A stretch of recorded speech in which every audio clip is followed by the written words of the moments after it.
they can use the oxygen in the stratosphere as fuel and keep on flying indefinitely. And malaria is being tackled today using genetically modified mosquitoes so that the female mosquitoes cannot fly off. Only the male can go off and then carry the disease elsewhere, the genetic defect elsewhere. So that's being used to control malaria. Biotechnology has come in a big way with enormous ramifications in agriculture, in industry, in pharmaceuticals, and in defense. In fact, we are now beginning to understand the process of aging. Why do we get older? One of them is apoptosis, a phenomenon that a cell has a chemical signaling built in. After a certain number of cell divisions, a chemical signal goes out, stop, it's time to die. So the chemists are learning how to interfere with this signal and how to make cells live longer. At the end of your DNA, there is a protective cap called a telomere. And scientists have learned how to activate the enzyme telomerase so that this protective cap, which protects you against DNA damage and which is destroyed with time, can be reinserted on top of the DNA. 4 aging genes have been discovered, and so we are learning how to manipulate these genes. Oxygen, so necessary for our life, is also responsible partly for our death. This is the reactive form of oxygen, oxygen radicals. It attacks your DNA, leading on to hydroxythymidine and uridines. And there have been exciting advances, and ladies and gentlemen, hold your breath. There are now chemicals available which not only slow down the age, but actually reverse it. One of the compounds which has been discovered is called resveratrol, and this was the work of David Sinclair at Harvard University. When they gave it to 3-year-old mice, the mice became 6-month-old. And another is NAD, nicotinamide adenine dinucleotide, which has successfully gone animal trials, and is now going into clinical trials.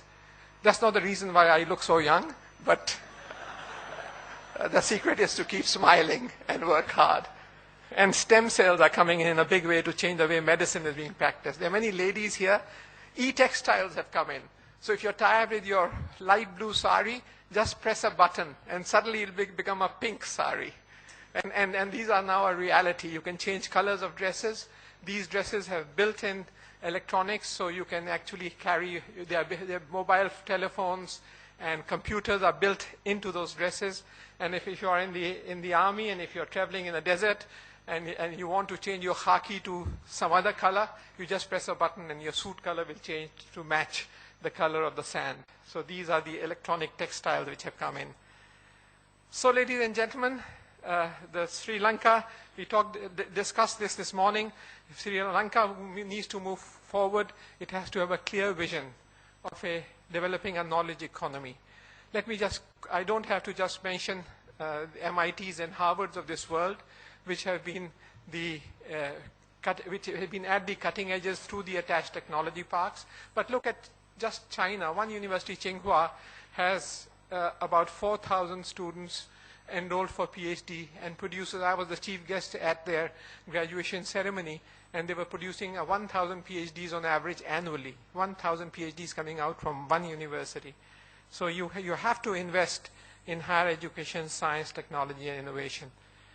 In the last 6 minutes that I have, or 7 minutes, let me just give you a model of my center, which is the HEJ Research Institute of Chemistry. We have won grants of about $50 million for my center from the government of Pakistan, $8 million from defense agencies in USA, Office of Naval Research, JICA, about 2.3 billion Japanese yen, 5 million Deutschmarks, 1 million pounds. We have 12 superconducting nuclear magnetic resonance spectrometers. It's by far the strongest center on NMR spectroscopy in this region. We have just ordered an 800 megahertz for structural biology work, about 16 different types of mass spectrometers for doing different types of analytical works. And we've had 130 German students who have come to study in my center in the last 6 years. So there is at least one center in this region where even advanced countries are sending their students for training. And this can be done. So the requirements for progress, ladies and gentlemen, in this day and age are human capital, technology, and innovation. And so let me also give you a few examples of what happened in Pakistan. When I was a minister, I persuaded the government to give a 6,000% increase in the development budget for science. We then raised the salaries of professors, so they became 4 times the salaries of federal ministers in the government. The salaries of professors were 4 times the salaries of federal ministers in the government. But they were linked to performance with international evaluation. First evaluation after 3 years and then after 6 years.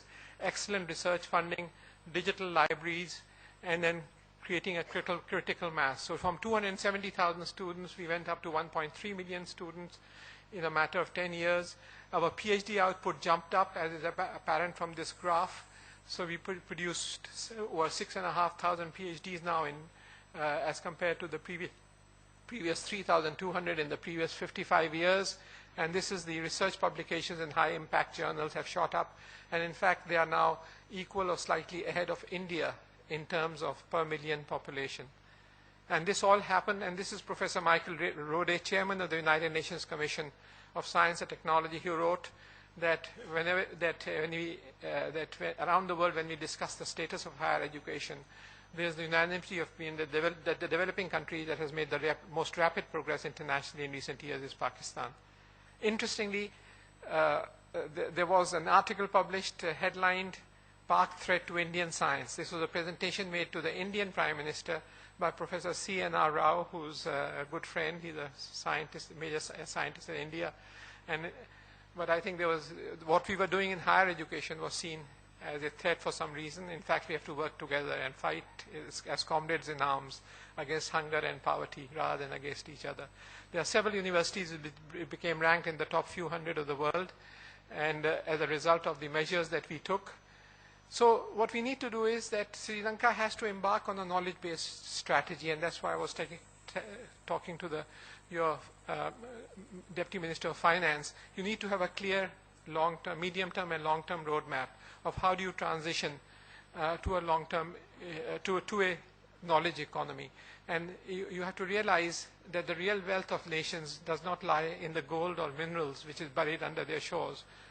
It lies in their children. It is the manner in which you educate them, unleash their creative potential, and then use it in the process of socio-economic development that ultimately leads to economic strength and to military strength. Thank you very much.